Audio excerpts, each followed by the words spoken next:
the director of Novel Classes, welcome you all in my YouTube channel. આપણે મિત્રો ધોરણ 11 અને 12 માં ઇંગ્લિશ વિષયમાં એક્ટિવ અને પેસિવ આજે શીખીશું મિત્રો. એક્ટિવ અને પેસિવ. તો પહેલા તો એક્ટિવ એટલે શું, પેસિવ એટલે શું બંને સમજીએ. એક્ટિવ વોઇસની કર્તરી રચના કહેવાય છે મિત્રો. શું કહેવાય? કર્તરી રચના. જ્યારે પેસિવ વોઇસની કર્મણી રચના કહેવાય. હવે કર્તરી રચના અને કર્મણી રચના શું છે એ બંનેનો આપણે તફાવત. કર્તરી રચના એટલે કે વાક્યની શરૂઆત કર્તાથી થતી હોય. શેનાથી થતી હોય મિત્રો? કર્તાથી થતી હોય છે. જ્યારે કર્મણી રચનામાં વાક્યની રચના કર્મથી બનતી હોય છે. શેનાથી બને મિત્રો? કર્મથી બને છે. તો આ બંનેનો આપણે અહીંયા તફાવત સમજીશું. પહેલા એક્ટિવ વોઇસ. એક્ટિવ વોઇસને ટૂંકમાં એવી કહેવાશે. શું કહેવાય મિત્રો? એવી કહેવાય. વાક્યનું ક્રિયાપદ પહેલા કર્તા આપેલ હોય. શું આપેલું હોય મિત્રો? ક્રિયાપદ પહેલા કર્તા આપેલ હોય. એટલે કે કર્તા પ્લસ ક્રિયાપદ પ્લસ કર્મ પ્લસ અન્ય પ્રમાણે વાક્ય બનેલું હોય તો એક્ટિવ વોઇસ સૂચવે છે. જે તમે બધા આગળના ધોરણોમાં શીખી ગયા છો. હવે રચના આપણે પાછી રિપીટ કરું. કર્તા, ક્રિયાપદ, કર્મ અને અન્ય. કર્તાને ઇંગ્લિશમાં કહેવાય છે સબ્જેક્ટ. આને શું કહેવાય મિત્રો? સબ્જેક્ટ. ક્રિયાપદને કહેવાય વર્બ અને કર્મને કહેવાય ઓબ્જેક્ટ. પ્લસ અન્યને આપણે એટીસી કહીશું મિત્રો. સબ્જેક્ટ, વર્બ અને ઓબ્જેક્ટ. આપણે ટૂંકમાં SVO યાદ રાખો. S subject, V verb, O object. SVO યાદ રાખવાનું મિત્રો. હવે અહીંયા જુઓ, તમે સબ્જેક્ટ એટલે શું? ધ પુષ્પમેન. સબ્જેક્ટ the નામની જગ્યાએ સર્વનામ મૂકેલું હોય. નાઉનની જગ્યાએ પ્રોનાઉન હોય. સર્વનામને આપણે પ્રોનાઉન કહેવાય. I, we, you, he, she, it, they આ બધા શું કહેવાય? પ્રોનાઉન કહેવાય. તો અહીંયા સબ્જેક્ટ નાઉન પણ હોઈ શકે અને પ્રોનાઉન પણ હોઈ શકે. તો અહીંયા જોઈએ, ધ પુષ્પમેન એ સબ્જેક્ટ છે. લાવે છે brings letters. The postman brings letters. ટપાલી પત્રો લાવે છે. બરાબર? તો આમાં સબ્જેક્ટ postman ક્રિયા કરે છે, brings એટલે લાવે છે અને ઓબ્જેક્ટની અંદર શું આવશે? લેટર્સ. બીજું, they visited Mount Abu last year. તેઓએ ગયા વર્ષે માઉન્ટ આબુની મુલાકાત લીધી. they visited Mount Abu last year. હવે આ આપણે સબ્જેક્ટ, વર્બ અને ઓબ્જેક્ટ બન્યું. આપણે એને પેસિવમાં રૂપાંતર કરીએ મિત્રો. જો વાક્યમાં ક્રિયાપદ પહેલા કર્મ આપેલ હોય એટલે કે કર્મ પ્લસ ટુ બી નું રૂપ નતું આમાં. ટુ બી નું રૂપ હવે મૂકવું પડે. પ્લસ ક્રિયાપદનું કયું રૂપ થઈ જશે? V3 થઈ જશે. સમો થઈ જાય ક્રિયાપદનું V3. ક્રિયાપદનું ત્રીજું રૂપ. હંમેશા પેસિવ બનાવવા માટે કોઈ પણ કાળ હોય V3 હંમેશા પેસિવ બનાવો ત્યારે હંમેશા ક્રિયાપદ V3 જ આવે. બાય સબ્જેક્ટ બાય એટલે બાય કર્તા પ્લસ ઇટીસી. આ પ્રમાણે વાક્ય બનેલું હોય તો પેસિવ વોઇસ સૂચવે છે. જો નીચે આપણે વાક્ય રચના.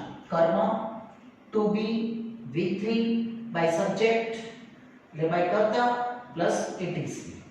એટલે કર્મ ટુ બી V3 બાય કર્તા plus etc. Letters are brought by the postman. letters are bring નું શું થઈ ગયું? જો ઉપરના વાક્ય the postman brings letters તો આપણે એને પેસિવ કરવું હોય ને તો મિત્રો અહીંયા letters are bring નું brought by the postman. બીજું વાક્ય they visited Mount Abu last year તો તમારે એક્ટિવ માંથી પેસિવ કરો ત્યારે અહીંયા આ રીતે કરો. Mount Abu was visited by they નું શું કરીશું? them last year. આ પ્રમાણેના એક્ટિવમાંથી પેસિવ થતું હોય છે. બરાબર? આપણી સામે ટુ બી ના રૂપો આપણે હવે શીખીએ.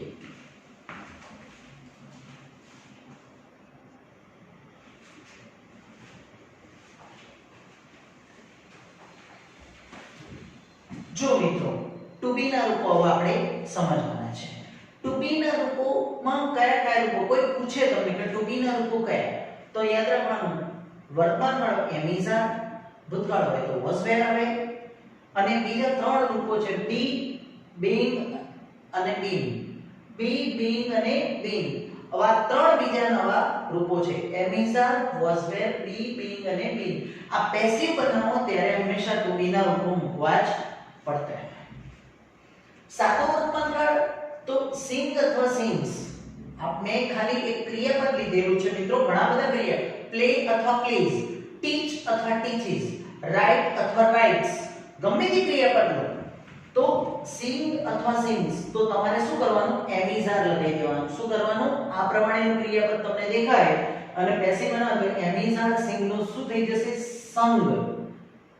teach હોય તો taught, take હોય તો taken, give હોય તો given, write હોય તો written. આવી રીતે ક્રિયાપદ હંમેશા ત્રીજું રૂપ લેવાનું. સાદો ભૂતકાળ sang આપેલું હોય, શું આપેલું હોય મિત્રો, sang આપેલું તો ખબર પડી જશે કે આ ભૂતકાળ છે તો was were plus sing નું કરીશું sung, was were plus sung. ચાલુ વર્તમાનકાળ એમિઝાર આપેલું હોય, શું આપેલું હોય, એમિઝાર અને singing. ચાલુ વર્તમાનકાળ એમિઝાર ત્રણમાંથી કોઈ એક રૂપ આપેલું હોય પ્લસ singing આપેલું તો તમારે એમિઝાર નું રૂપ લેવાનું, બી ને શું લગાવવાનું, આમાં ing છે જો મિત્રો, એટલે તમારે શું યાદ રાખવાનું, બી ઈ ing લેવાનું. આ સ્પેશિયલ ફોર્મ કહેવાય, બી ને ing આપી દો, એમિઝાર being sing નું sung, એમિઝાર being plus sung. ચાલુ ભૂતકાળ હોય, જેને ચાલુ વર્તમાનકાળ આવડે એને ચાલુ ભૂતકાળ આવડે, એમિઝાર singing તો was were singing, was were being અને sung થઈ જાય, was were being plus sung બનશે. અહીં પૂર્ણ વર્તમાનકાળ અને પૂર્ણ ભૂતકાળ જોઈએ મિત્રો. have, has એ પૂર્ણ વર્તમાનકાળના રૂપો છે અને પૂર્ણ ભૂતકાળનું રૂપ કયું છે, had જ આવે. માત્ર એક જ રૂપ છે, પૂર્ણ ભૂતકાળમાં had છે અને પાછળ ક્રિયાપદ sung આપેલું હોય, શું આપેલું હોય, sung તો તમારે બનાવવાનું have, has હોય તો have અથવા has, જે યોગ્ય રૂપ આવે એ લેવાનું, been પ્લસ sing નું sung કરવાનું, sing નું sung અને had આપેલું તો had been sung થઈ જાય, પૂર્ણ ભૂતકાળ આપેલું તો had been sing નું શું થઈ જાય, sung. હવે સાબકા એટલે સાદો ભવિષ્યકાળ અથવા સહાયકારી રૂપો મિત્રો, અથવા સહાયકારી રૂપો. સહાયકારી રૂપોને ઇંગ્લિશમાં હું માં કહું છું. શું કહું છું, માં. એને મોડલ ઓક્સિલરીઝ કહેવાય. ટોટલ મોડલ ઓક્સિલરીઝ તમારે 12માં 11માં અને 12માં તમારે 9 મોડલ ઓક્સિલરીઝ શીખવાના હોય છે. તો મોડલ ઓક્સિલરીમાં કેટલાક મેં લીધેલા છે. સાદો ભવિષ્યકાળ હોય તો shall will આવે, પછી સહાયકારી રૂપોમાં should, would, could, may, might પણ આવે, બરાબર, ઘણા બધા રૂપો આવે છે. તો એ પ્લસ એની બાજુમાં sing આપેલું હોય, કોઈ બી ક્રિયાપદ આપેલું હોય તો તમારે ખાલી આમાં લગાવવાનું શું, બી લગાવજો. શું લગાવવાનું, shall will be sing નું શું કરવાનું, sung. અહીંયા should આપેલું તો should કે would, could કે be આપેલું તો પછી તરત તમારે લગાવવાનું be લગાવવાનું. ક્રિયા અહીંયા સહાયક ક્રિયાપદ બદલવાનું નથી. should હોય તો should રહેવા દેજો, could હોય તો could, would હોય તો would જ રહેવા દેજો. હા, પણ shall ની જગ્યાએ will થાય, ધ્યાન રાખજો મિત્રો, કારણ કે I અને we સાથે shall વપરાય છે પણ જે પાછળનો ઓબ્જેક્ટ આગળ આવી જાય એટલે તમારે બધે ત્યાં સુધી will જ આવશે. અને બીજું એક વસ્તુ, shall અને will નો ઉપયોગમાં shall તમે નહીં ઉપયોગ કરો તો પણ ચાલશે. તો આ પછી તમારે be લગાવવાનું અને sing નું sung. એક બીજો વધારાનો એક નવો નિયમ શીખવાડું છું મિત્રો, પૂર્ણ કૃદંત. પૂર્ણ કૃદંત એટલે કે તમને આવું એક આવશે having sung. વાક્યની શરૂઆતમાં એક આવું આવશે, હું તમને ઉદાહરણ having sung તો તમારે કરવાનું having, બરાબર, અને sung ની વચ્ચે be નું શું કરવાનું, being અને sung, having been sung વાળા આ પ્રમાણે વાક્ય રચના બનતી હોય છે. બરાબર છે.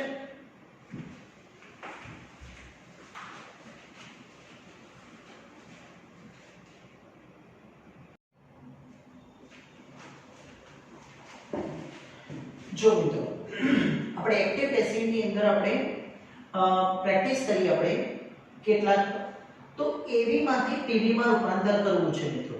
એવી માંથી પીવી માં તો આપણે શું રચના બને, તો જુઓ સબ્જેક્ટ, વર્બ, ઓબ્જેક્ટ અને ઇટીસી. સબ્જેક્ટ વર્બ અને ઓબ્જેક્ટ અને ઇટીસી. તો પેસિવ કરવું હોય ને તો મિત્રો સબ્જેક્ટની જગ્યાએ તરત આપણે ઓબ્જેક્ટ લઈ લેવાનો. ઓબ્જેક્ટ ક્યાં હોય? ક્રિયાપદની પાછળ જ હોય મિત્રો. ક્રિયાપદની પાછળ હોય ને ઓબ્જેક્ટ, બરાબર. પ્લસ ટુ બી નું રૂપ મૂકવાનું. મેં તમને શીખવાડે ને ટુ બી ના રૂપો am is are, was were, be, being અને બીંગ. આ બધા ટુ બી ના હોય. એ ટુ બી નું રૂપ રાખવાનું. પછી ક્રિયાપદ હંમેશા કોઈ બી હોય, કાળ ગમે તે હોય, હંમેશા પેસિવ બનાવ ત્યારે V3 જ બને છે. શું બને મિત્રો? V3 જ બને. Plus by subject plus etc બનતું હોય છે. જુઓ આપણે વાક્ય રચના જોઈએ. સિમ્પલ પ્રેઝન્ટ ટેન્સ માં જોઈએ આપણે. જેમ કે I clean the room daily.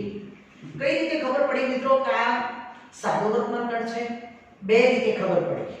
એક તો પહેલી જ વસ્તુ ક્લીન આપેલું છે. કોઈ ક્રિયાપદ ની અંદર ક્લીન ઈડી પણ નથી લાગ્યું, વિલ ક્લીન પણ નથી આપ્યું, ઇઝ ક્લીનિંગ પણ નથી. ક્લીન છે એકલું ક્રિયાપદ મૂળ રૂપ આપેલું હોય તો સાદો વર્તમાનકાળ. બીજું એક ઓળખાણ છે ડેઈલી, એવરીડે, ડેઈલી, સમટાઈમ. આ બધા રૂપો છે એ સાદા વર્તમાનકાળના વાક્ય. આ વાક્યને મારે પેસિવમાં બનાવવું છે. તો પહેલા તો સબ્જેક્ટ ઓળખીશ આઈ, વર્બ ક્લીન અને ધ રૂમ ઓબ્જેક્ટ અને ડેલી મીન્સ એટસેટ્રા આવે. આને બનાવી આપણે જો પેસિવ બનાવવું છે તો સબ્જેક્ટની જગ્યાએ હું ઓબ્જેક્ટ લાવી દઈશ. ઓબ્જેક્ટ ક્રિયાપદની પાછળ છે તો ધ રૂમ. આ રીતે ધ રૂમ. તમને ખ્યાલ છે કે વર્તમાનકાળ છે તો ટુ બી નું વર્તમાનકાળનું રૂપ એમ, ઇઝ અને આર. રૂમ સાથે ટુ બી નું રૂપ ઇઝ જ આવે. ઇઝ. ક્લીન નું થઈ જશે clean. The room is clean અને by me daily. The room is clean by me daily. આ પ્રમાણેની વાક્ય રચના બનતી હોય છે. બીજું આપણે બનાવો. She doesn't watch IPL match. હવે આમાં પણ તમને યાદ રાખો she એટલે સબ્જેક્ટ, does not watch એ ક્રિયાપદ કહેવાય. નેગેટિવ વાક્ય છે મિત્રો. નેગેટિવ do not અથવા does not એટલે નેગેટિવ. IPL મેચ એટલે ઓબ્જેક્ટ છે. તો આપણે પેસિવ બનાવવું હોય તો IPL match does not watch ની જગ્યાએ બનશે IPL મેચ do not અથવા does not આપેલું હોય તો am is are નો ઉપયોગ કરવાનો. શા મિત્રો કરવાનો? am, is અને are. તો IPL મેચ is not આ રીતે વાક્ય બનશે. watch નું watch by c નું થઈ જશે her. IPL match is not watched by her. સમજ પડી મિત્રો? બરાબર. is કેમ આવ્યું?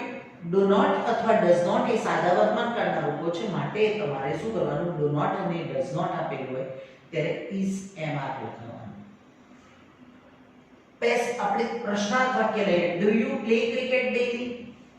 બનાવો તમારી જાતે. ડુ યુ, ડુ એટલે તમારે યાદ રાખવાનું ડુ કે ડઝ હોય તો તમારે શું કરવાનું? એમ ઇઝ આર.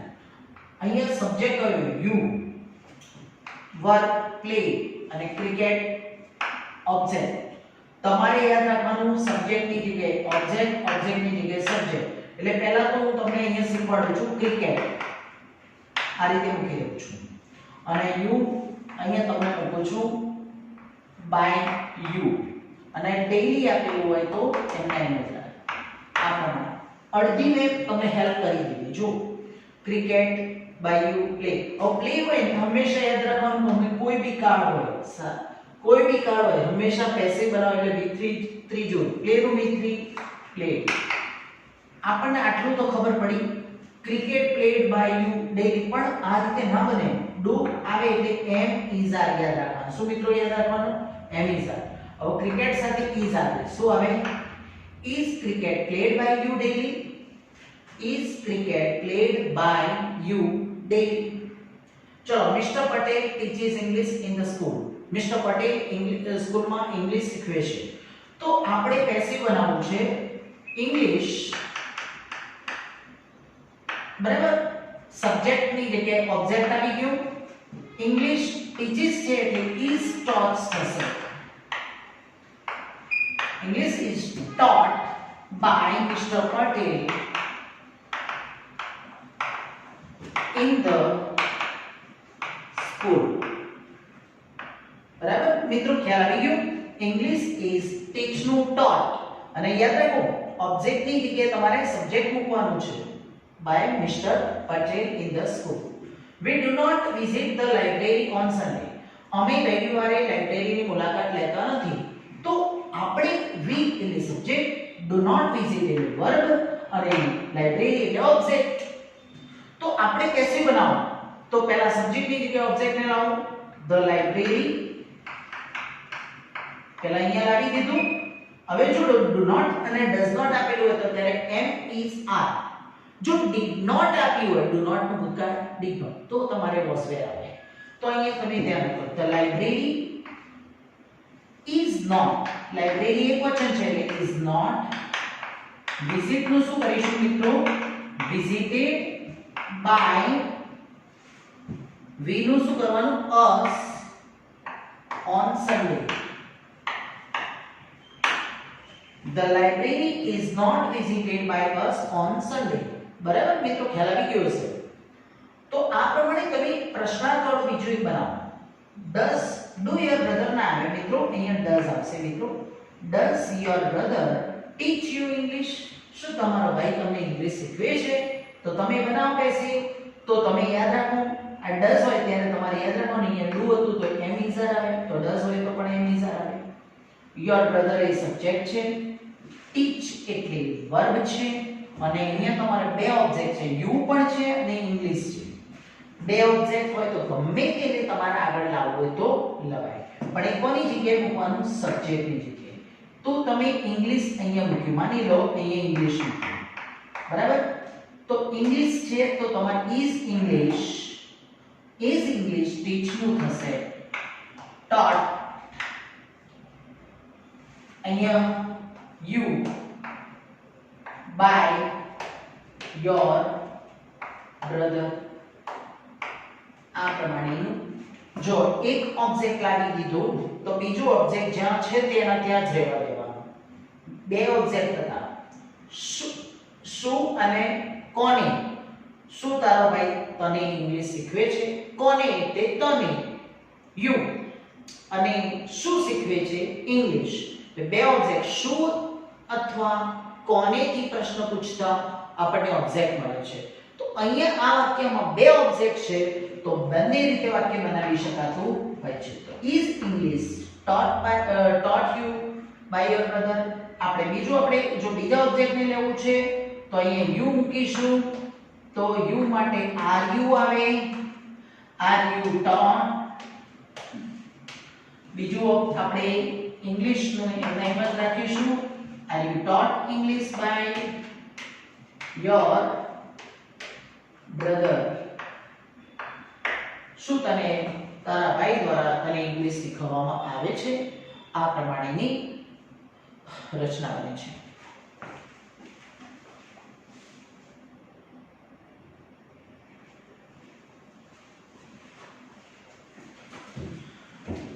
જો મિત્રો, આપણે સબ્જેક્ટની જગ્યાએ ઓબ્જેક્ટ મૂકતા હોય, ઓબ્જેક્ટની જગ્યાએ સબ્જેક્ટ. તો જ્યારે સબ્જેક્ટ જ્યારે નાઉન હોય, સબ્જેક્ટ શું હોય? Noun. I, we, you, he, she, it, they આ બધા હોય ત્યારે એ જ્યારે પાછળ જાય ઓબ્જેક્ટના સ્થાને ત્યારે શું થાય એનું જોઈએ આપણે. તો I હોય મિત્રો તો by me કરી દેવાનું. I નું શું કરવાનું? by me. we આપેલું હશે તો by us થશે મિત્રો. we આપ્યું હોય તો શું થાય? by us. you હોય તો by you, he હોય તો by him, she હોય તો by her, it હોય તો by it, they હશે તો by them. ખ્યાલ આવી ગયો મિત્રો? I નું by me, we નું us, you નું you થશે મિત્રો.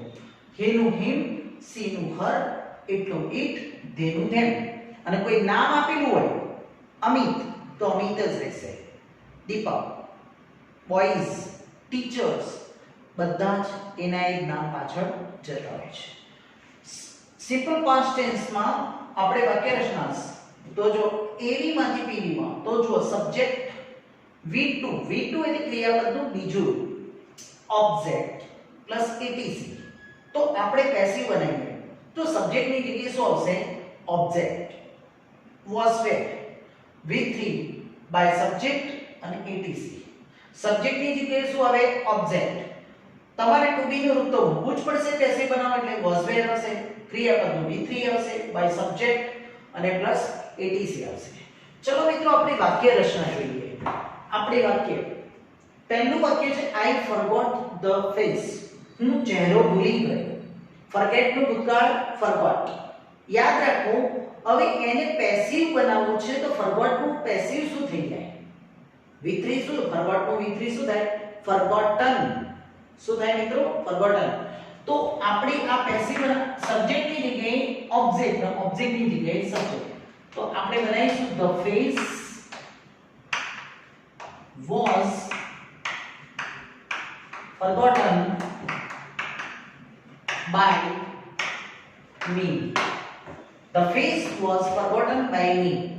The face was forgotten by me.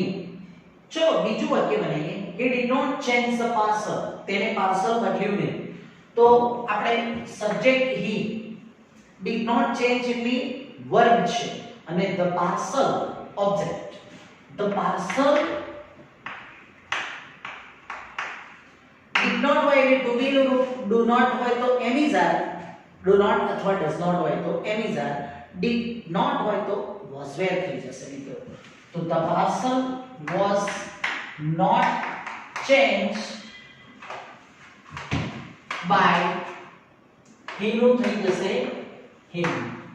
The parcel was not changed by him. Change નું V3 ed લાગે. મોસ્ટ ઓફ બધામાં ed લાગી જતું હોય છે. Did you forgive him? શું તમે તેને માફ કર્યો? તો did ની જગ્યાએ તમારે શું મૂકવાનું? was કે were. શું મૂકવાનું? was કે were. અહીંયા સબ્જેક્ટ, વર્બ અને ઓબ્જેક્ટ બદલી નાખીશું તો આપણને આ રીતે કરીએ તો મિત્રો શું થાય? him ને આગળ લાવવું હોય તો he શું થાય? he. તો he સાથે to be નું was જ આવે. was he શું થશે મિત્રો? was he. forgive નું થઈ જશે forgiven. F O R G I V E N. forgiven by you નું you. સમજ પડી મિત્રો? was કેવી રીતે આવ્યું? અહીંયા તમે did હતું એટલે was કે બરાબર, પણ અહીંયા he છે, him ને આગળ આવે એટલે he. forgive નું forgiven અને by you. Was he forgiven by you? Next sentence. Why did they leave the job? Why did they leave the job? મિત્રો તમે કેટલીક બાબતો WH ક્વેશ્ચન નહીં સમજાવો. જો WH ક્વેશ્ચન આપ્યો હોય તો એના એક WH ક્વેશ્ચન અહીંયા મૂકી દેવાનું. why હોય તો why, what હોય તો what, who હોય તો who, પણ who ની જગ્યાએ by whom કરવાનું. શું કરવાનું મિત્રો? by whom. નીચે હું તમને શીખવાડું છું. હવે જે હોય which હોય તો which એ નહીં જ મૂકવાનું. હવે તમારે યાદ રાખવાનું did એટલે તમારે શું મૂકવાનું? was were. did ની સ્થાન પર લે was were થશે. સબ્જેક્ટ તમને they, leave અને the job. they leave the job. તો why was the job leave નું થશે left by they નું કરીશું them. Why was the job left by them? Why was the job left by them? બીજું બનાવો. who informed the police? કોણે પોલીસની જાણ કરી? તમને યાદ રાખવાનું છે who નું બનાવીશું આપણે by whom. આ રીતે by whom. પછી અહીંયા તમારે યાદ રાખવાનું કે આ WH હતો ને એનો by whom કર્યું. was the police informed? by whom was the police informed? કોના દ્વારા પોલીસને જાણ કરવામાં આવી? કોના દ્વારા પોલીસને જાણ કરવામાં આવી? આપણે WH વાળા અલગથી હું તમને શીખવતો રહીશ.